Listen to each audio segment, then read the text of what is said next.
자, 근저당 봅니다.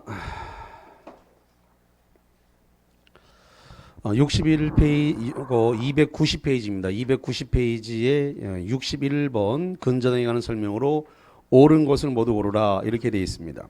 기억. 채권 최고액이란 책임의 한도액을 말한다. 그러면 안 되고요. 책임의 한도액이 아니라 우선 변제의 한도액입니다. 우선 변제의 한도액. 니은번에 최고액과 결산기는 필수적 등기사항이다 그랬는데, 자, 근저당에서 필수적 등기사항은 뭐냐 그러면 채권 최고액, 그 다음에 근저당이란 뜻 취지, 그 다음에 채무자, 요 세 가지가 필수적 등기사항입니다. 그러므로 결산기는 이것은 임의적 사항이에요. 해도 되고 안 해도 되고 임의적 사항입니다. 결산기는.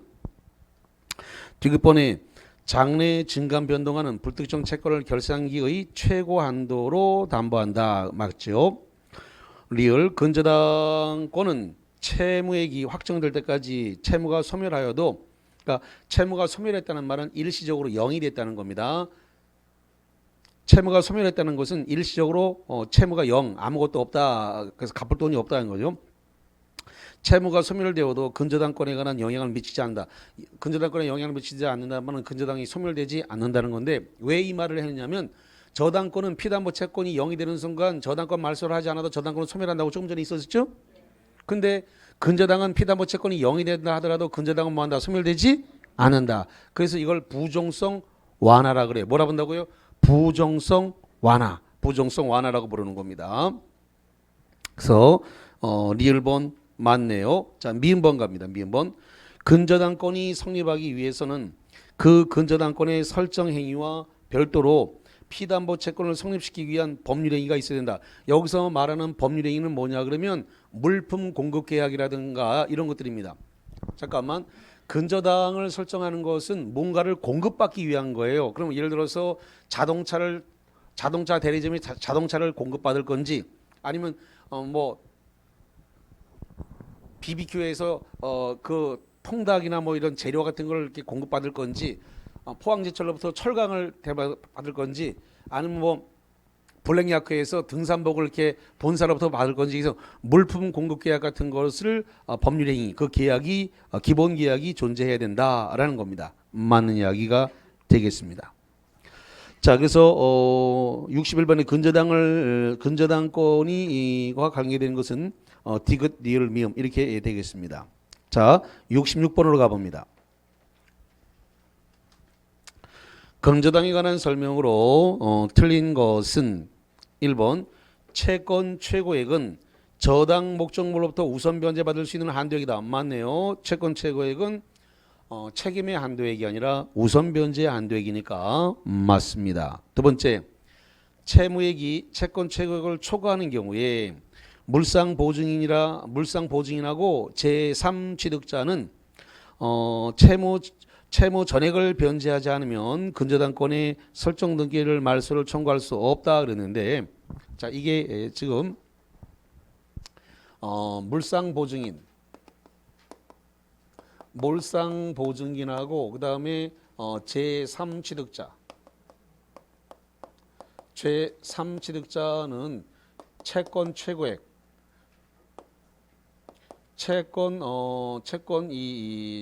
채권 최고액까지만 변제를 하면 됩니다. 잠깐만, 채권 최고액은 등기됐나요?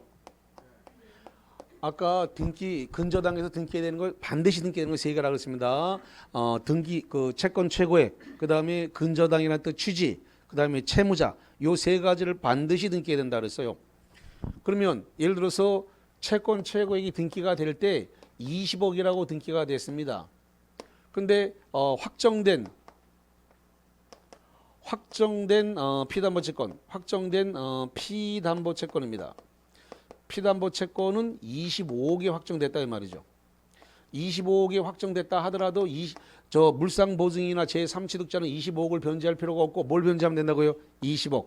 등기된 20억만 변제를 하고 근저당을 소멸시킬 수 있다 없다? 있다. 물론 채무자는 25억을 다 갚아야 되겠죠. 채무자는 25억을 다 갚아야 되지만 물상보증인과 제3취득자는 등기된 금액, 채권 최고액만 변제하고 근저당권을 소멸시킬 수 있단 말이에요. 그래서 거기 지금 2번 동그라미에는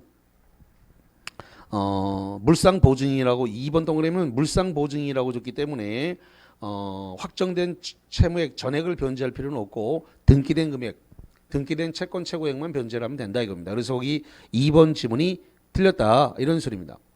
자, 3번으로 갑니다. 근저당권의 피담보 채권이 확정된 후 확정 이후에 새로운 거래 관계에서 발생하는 채권은 그 근저당에 의해서 담보되지 않는다. 자, 우리가 이제 근저당이라고 하면은 이게 지금 증감 변동을 한단 말이죠. 증감 변동을 해서 어떤 순간에 피담보 채권이 확정됐습니다.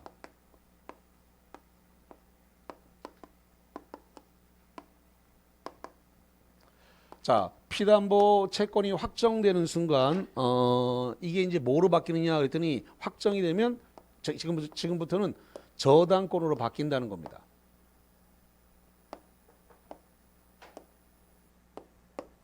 그래서 저당권으로 전환됩니다. 그러면 확정되기 전 상태는 근저당인데 확정되기 전까지는 근저당인데 확정되고 나면 근저당에서 뭐로 바뀐다고요? 저당권으로 바뀝니다. 그러면 아무리 채권 최고액 범위 내라 하더라도 확정된 이후에는 근저당으로 담보되지 않는다. 왜 근저당으로 담보되지 않는다? 확정되고 나니까 뭐로 바뀌었으니까 저당권으로 바뀌었으니까 확정된 이후에는 근저당에 의해서 더 이상 담보되지 않는다. 그래서 거기 3번 근저당권의 피담보 채권이 확정된 후 확정 이후에 새로운 거래 관계에서 발생하는 채권은 근저당에 의해서 담보되지 않는다. 왜 담보되지 않는다?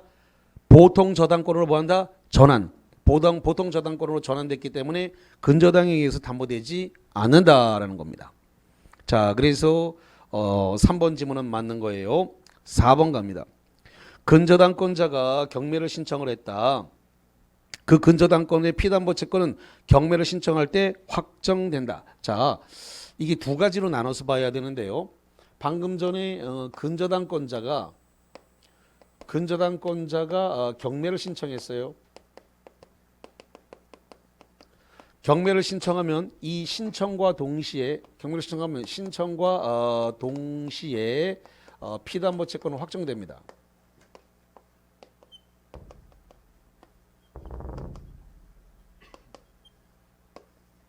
근데 만약에 후순위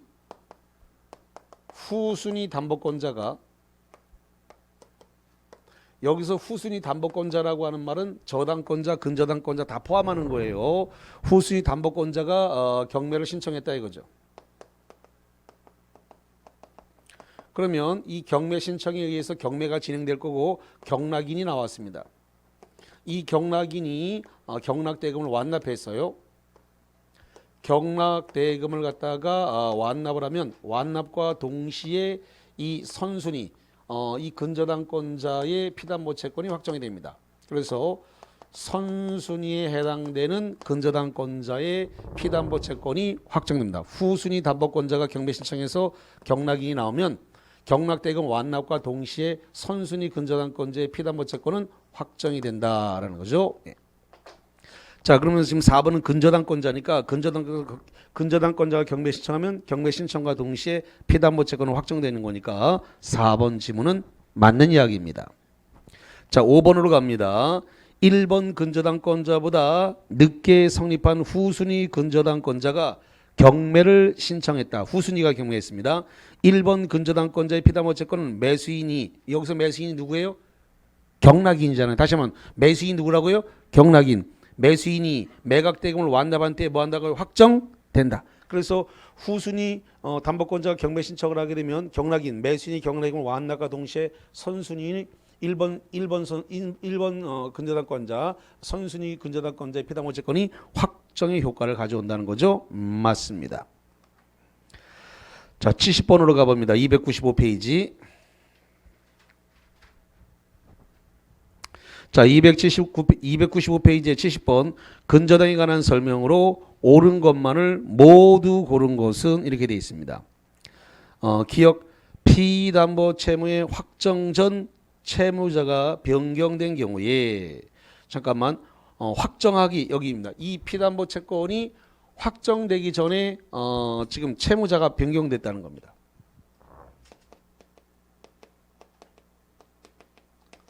자, 다시 할게요. 피담보 채권이 확정되기 전이라면 확정되기 이전이다. 확정 이전이면 다 바꿀 수 있다 그랬나요? 채무자 변경할 수 있고 채권 최고액도 바꿀 수 있나요? 예, 채권 최고액도 바꿀 수 있고요. 결산기 바꿀 수 있습니까? 예, 결산기 바꿀 수 있습니다. 그래서 다 바꿀 수 있다 그랬습니다. 바꿀 수 있고 바꿨으면 변경 등기를 해야 된다 그랬습니다.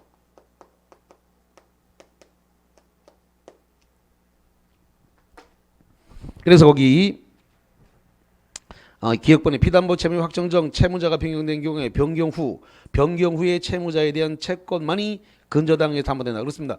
채무자가 변경됐으면 변경된 이후에 채무자가 책임을 져야 되니까 변경 후에 채무자에 대한 채권만이 근저당에 담보되고 그 전에 채무자는 채무가 소멸되는 겁니다. 왜? 후에 사람이 다 책임을 지고 뒤집어 쓰는 거니까. 그래서 변경 후에 채무자에 대한 채권만이 근저당에서 담보되는 거 맞네요. 자, 니은번 근저당권의 결산기에 정함이 없다. 결산기에 정함이 없으면은 언제든지 계약을 해지시켜서 확정할 수 있습니다. 결산기에 정함이 없는 경우 근저당 설정자는 잠깐만, 여기서 근저당 설정자에 해당되는 사람은 채무자입니까? 잠깐만. 근저당을 설정했다라고 하는 사람이 토지 소유, 부동산 소유자잖아요. 부동산 소유자가 채무자예요.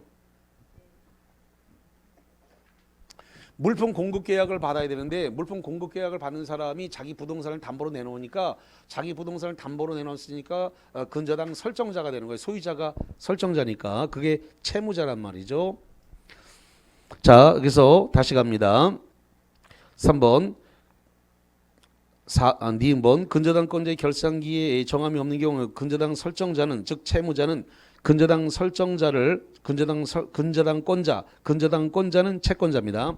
근저당권자를 상대로 언제든지 해지를 의사표시함으로써 피담보 채무를 확정시킬 수 있다. 그렇습니다. 정함이 없을 때는 채무자, 근저당 설정자는 언제든지 계약을 해지해서 확정시킬 수 있습니다.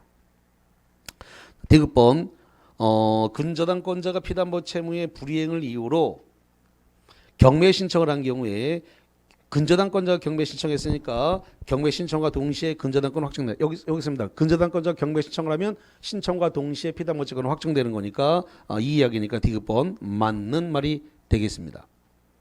자, 리을번 선순위 근저당권이 확정된 채권액이 채권 최고를 초과한다.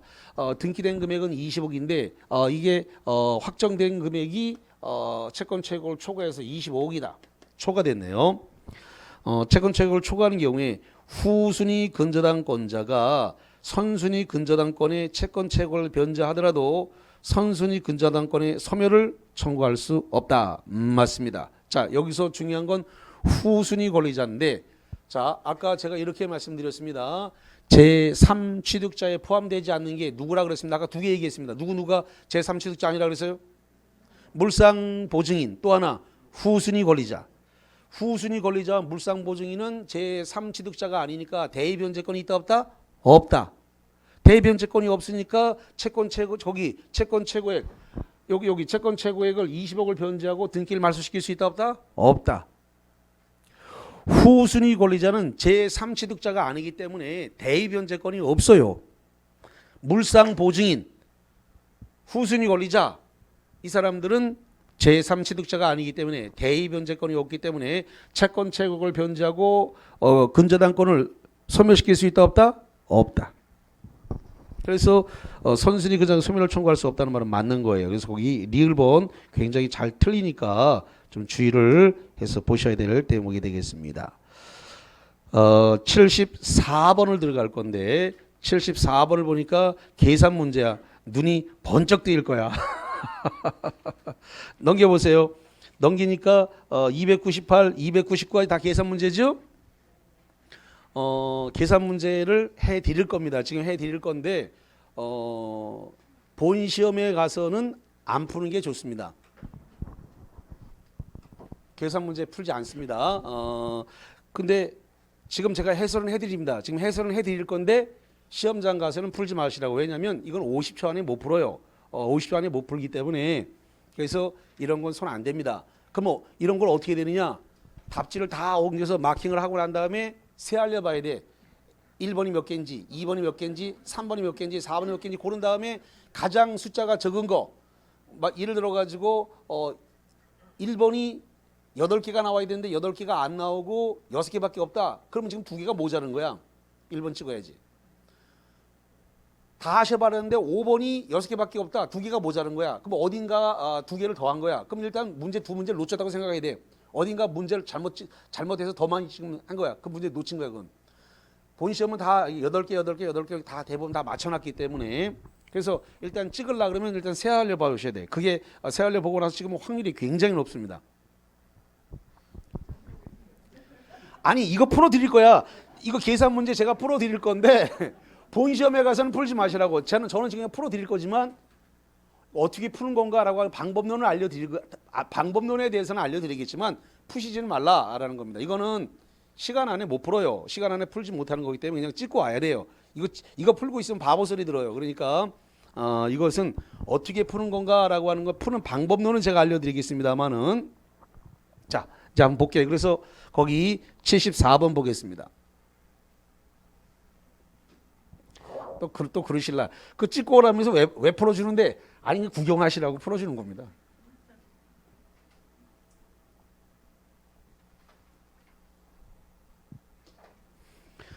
자, 갑은 을에 대해서 3억 원의 채권, 그래서 3억 원의 채권이 있네요.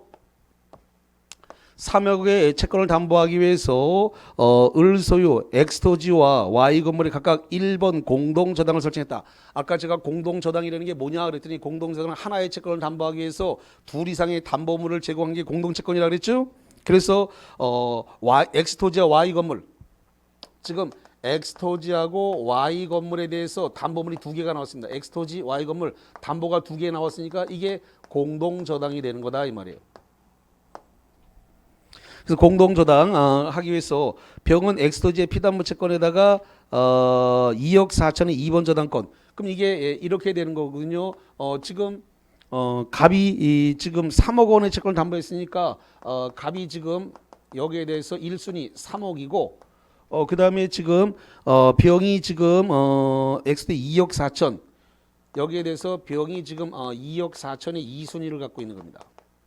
여기에 지금 1순위가 되겠고 자, 그 다음에 Y 건물에 대해서 갑이 공동저당이기 때문에 3억의 1순위를 가지고 있는 것이고 그 다음에 거기 정의 Y 건물에 대해서 1억 8천 1억 8천을 정의 지금 2순위를 갖고 있다 이런 이야기를 하고 있습니다. 이렇게 돼 있는데 엑스토지 Y 건물이 모두 경매돼 가지고 경매대가에서 엑스토지는 4억 이 엑스토지는 4억의 경매가 됐고 그 다음에 Y 건물에 대해서는 2억 원의 경매가 되어졌다 이런 겁니다. 자, 그랬을 때 이거를 갖다가 동시 배당되는 경우 정의 Y 건물에 대해서 경매대가에 배당받을 수 있는 것은 어떤 거냐? 그래서 여기 정의 Y 건물에 대해서 얼마를 배당받을 것이냐 이런 얘기를 하고 있습니다. 자, 이거 일단 계산은 이렇습니다. 지금 그 분모로 들어오는 것은 경락대금이 분모로 들어와요. 그래서 4억 플러스 2억입니다. 그 다음에 여기에 대해서 지금 X 건물이 지금 경락대금이 4억이에요. 그러면 4, 3, 12 두 개 더하니까 6. 그래서 이 두 개를 나누니까 얼마가 되면 2입니다. 그래서 결론적으로 2억. 그래서 지금 갑이 이 3억 원 중에서 1억을 지금 2억을 먼저 배당을 받게 됩니다. 얼마를 배당받게 된다고요? 2억을 지금 받게 되는 겁니다. 그래서 2억을 지금 배당받게 된다라는 소리고 지금 그다음에 그러면 2억을 배당받아 갔으니까 지금 3억 중에서 2억 배당했으니까 얼마가 남았어요? 1억. 그럼 현재 2억이 지금 경락됐죠? 경락대금이 Y 건물의 경락대금 얼마라고요? 2억. 그러면 나머지 1억을 갖다가 여기서 배당을 받아갈 거란 말이죠. 누가? 갑이 그럼 2억 1억 합치니까 3억 됐지요? 공동 배당이니까 한꺼번에 못 받고 X 건물에서 2억 받고 Y 건물에서 1억 받아갔어요. 그럼 Y 건물에 남아 있는 금액이 얼마 남았어요? 1억 남았잖아요. 1억. 그러면 정이 1억 8천 중에서 남아 있는 금액 얼마를 받을 수밖에 없어요? 1억. 그 답이 얼마예요? 1억이야. 그래서 그 답이 4번이네. 됐죠? 그냥 구경만 해. 이거 어차피 가서 풀 거 아니니까 그냥 구경만 해, 구경만. 자, 그 다음에 75번 보겠습니다. 75번. 갑이 5천만 원의 채권을 담보하기 위해서 채무자 을 소유의 X 건물과 물상 보증인 병 소유의 Y 건물에 각각 1번 저당권을 설정했다. 이렇게 되어 있습니다. 그러면 이번에는 물상 보증인 건물이 지금 들어왔어요. 보니까 그래서 5천만 원의 채권을 담보하기 위해서 채무자 을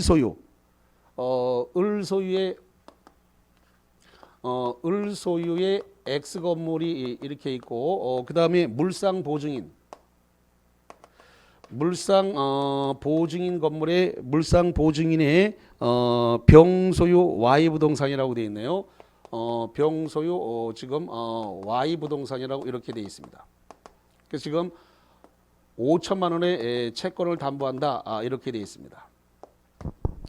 이렇게 하기 위해서 그러면 이 X 건물에 대해서 1순위는 지금 갑이 5천만 원 걸었겠네. 갑이 지금 5천만 원에 지금 되어 있고, 자, 그 다음에 그 후 정이 4천만 원의 채권으로 X부동산에다가 걸었다. 그래서 여기에 대해서 2순위로서 정이 4천만 원을 걸었다. 이렇게 되어 있습니다.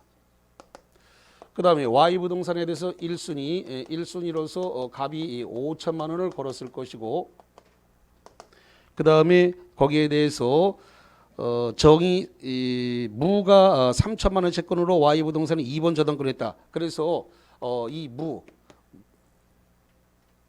2순위로서 무가 3천만 원에 2순위가 걸렸다. 이렇게 되어 있습니다. 잠깐만, 이런 경우에는 말이죠. 이게 동시에 경매가 진행되면은 이게 을이 채무자 부동산이고 그 다음에 물상 보증인 부동산이 병부동산인데 이때 공동으로 이게 동시에 경매가 진행되면 채무자 부동산에서 먼저 배당을 하게 됩니다. 다시 한번, 물상 보증인하고 채무자 부동산이 있으면 누구 것에서 먼저 배당을 한다고요? 채무자 부동산을 배당하고 모자르면 물상 보증인 거를 배당을 하게 돼요. 왜? 물상 보증인은 앉아서 뒤집어 쓸 수는 없으니까 채무자가 잘못한 거니까 채무자 부동산부터 먼저 배당을 하게 돼요. 이게 이렇게 동시 배당을 하게 되면. 그래서 이렇게 해서 갑이 X부동산과 담보권 실행의 경매를 했는데 X부동산이 6천만 원, Y부동산이 4천만 원에 매각돼 갖고 동시 배당 받는다. 그래서 이 부동산 X 건물은 6천만 원에 경락이 되어졌고 그 다음에 Y 부동산은 지금 4천만 원의 경락이 이루어졌다. 이렇게 되어 있습니다. 자, 이렇게 되어졌을 때 시험 문제가 나온 것은 배당하는데 이자와 경매 등을 고려하지 않고 Y 부동산에서 매각돼 가면서 배당받을 수 있는 금액은 얼마냐? 여기 Y 부동산은 물상 보증인 건데 물상 보증에서 배당받을 게 얼마냐라는 겁니다. 이랬을 때 조금 전에 제가 누구 부동산에서 물상 보증인하고 채무자 부동산이 동시에 경매가 들어가면 누구 부동산에서 먼저 다 배당을 받는다 그랬어요? 채무자 부동산을 받아야 되는데 채무자 부동산에서 지금 돈 받을 게 얼마예요? 5천만 원. 그럼 지금 경락대금이 얼마예요? 6천만 원. 그러면 5천만 원을 여기서 다 받아버렸으니까 물상 보증인한테서 받을 돈이 필요가 있다 없다? 없지요. 어디서 다 받아버렸다고? 채무자 부동산에서 다 받아갔어요. 6천만 원 중에서 5천만 원을 먼저 싹 다 받아갔기 때문에 물상 보증인 부동산에서 경락대금에서는 배당할 필요가 있다 없다? 없다.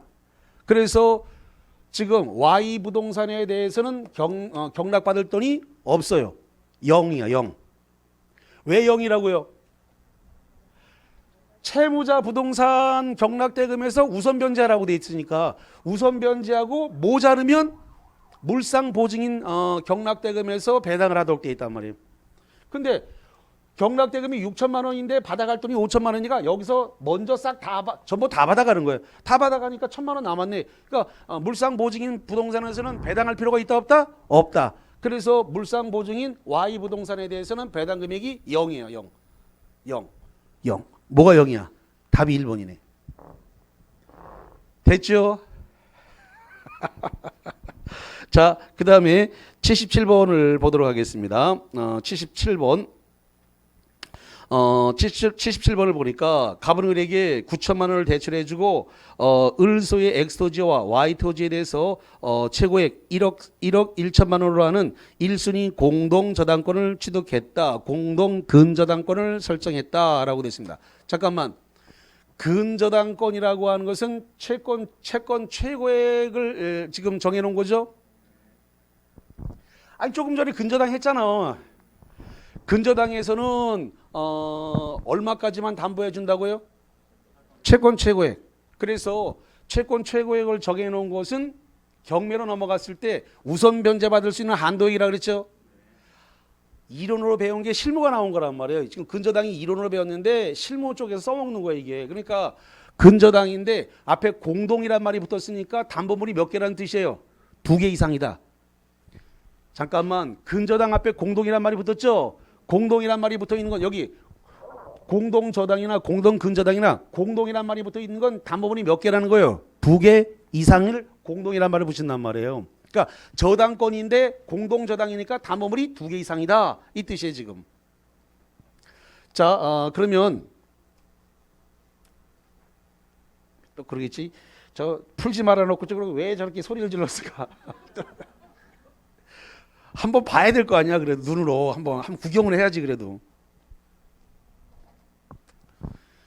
자, 지금 공동 근저당이 설정됐는데 이 공동 근저당의 액수는 1억 1천입니다. 1억 1천이 뭔데요?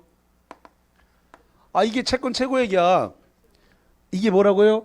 채권 최고액이에요. 채권 최고액이란 말은 그러면 담보 부동산에서 우선 변제받을 수 있는 한도액이라고 아까 했죠? 채겜의 한도액이 아니라 무슨 한도액이라고 그래요? 우선 변제받을 수 있는 한도액이다 이 말이에요. 자, 그럼 보겠습니다. 그래서 9천만 원을 대출해주고 채권 최고액 1억 1천만 원이라는 1순위 공동 근저당을 설정했다. 그 후 엑스토지의 2번 저당권자인 병이 경매 신청을 해서 7천만 원을 우선 변제받았다라고 했습니다. 그래서 이게 엑스토지에 대해서 지금 갑이 지금 1순위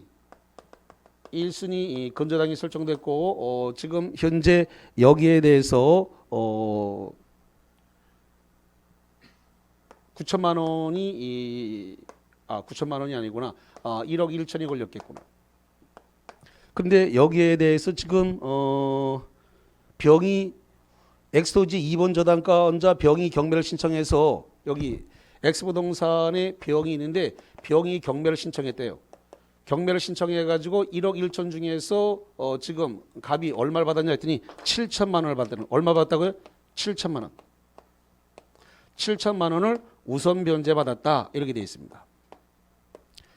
자, 그 다음에 Y토지가 있는데 이 Y토지에 대해서 갑이 지금 1순위로서 지금 1억 1천이 있겠죠.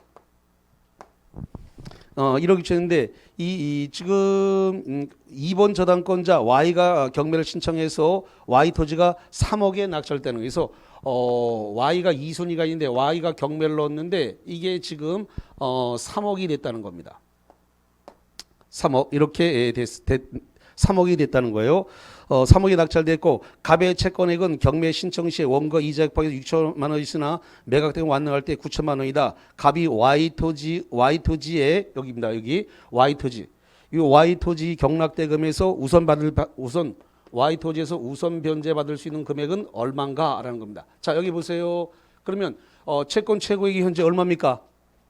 1억 천이잖아요. 얼마라고요? 1억 천. 그 중에서 얼마 먼저 받았어요?